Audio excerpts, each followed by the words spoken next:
First, as Joe Biden continues to phone it in and let the press do his campaigning for him, President Trump continues to demonstrate that regardless of what the polls say, and you see them, they're all over the place, he remains an unwavering political force of nature. Just over the past 72 hours, he has held massive rallies in Ohio, then to Wisconsin. Then he went live free or die in New Hampshire. And then it was up to Maine. And today, 3 more stops in Pennsylvania. Sleepy Joe Biden said a little while ago he was in a lid. You know what a lid is? A garbage can. They put the lid on it. And he saw we had 2 of these today. But all of the Trump rallies, perhaps the ones he didn't even attend, I think they actually ended up saying the most to us. Like in the liberal bastion of Beverly Hills.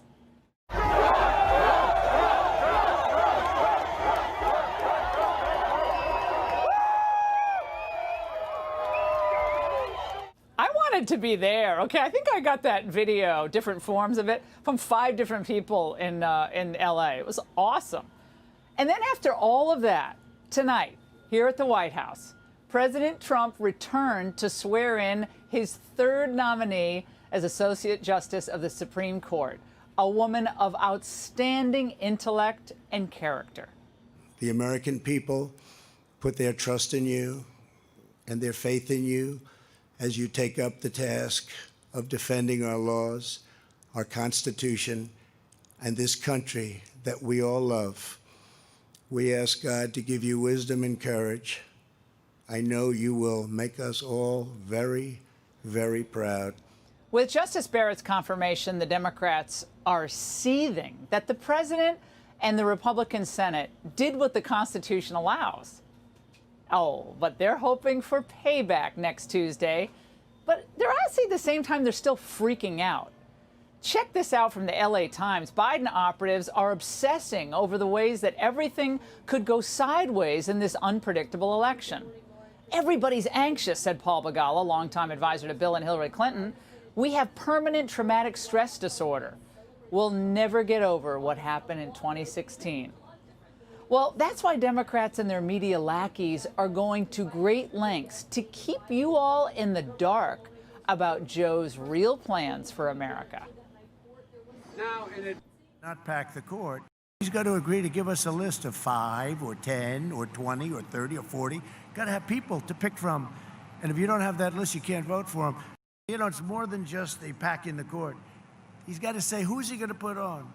Because we can't have radical left justices that are going to destroy our nation. Now, to be fair, maybe Biden's not telling us because he's forgotten his own plans.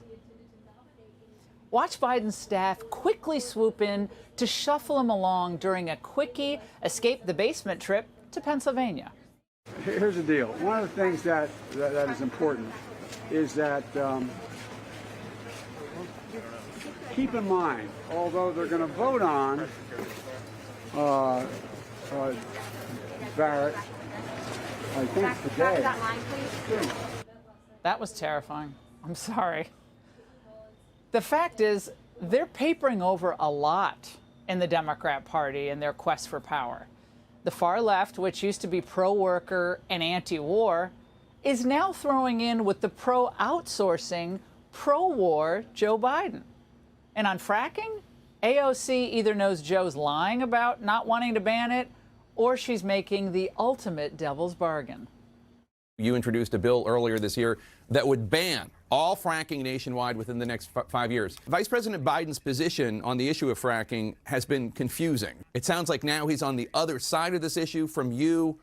Does it bother you? It will be a privilege to lobby him should we win the White House, but we need to focus on winning the White House first. But as usual, the voters are pretty good at seeing through the hogwash.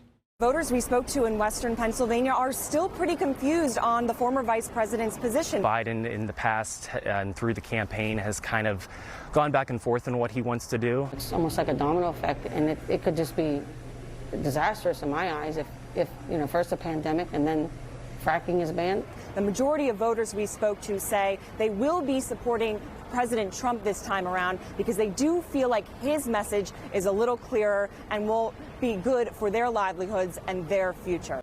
Now, this is all going to come down to one question. Are Americans more fearful of losing their livelihoods and freedom than they are the virus? Now, if the former is true, enough will choose to bet on 4 more years with Trump, who fights for the American worker like there's no tomorrow.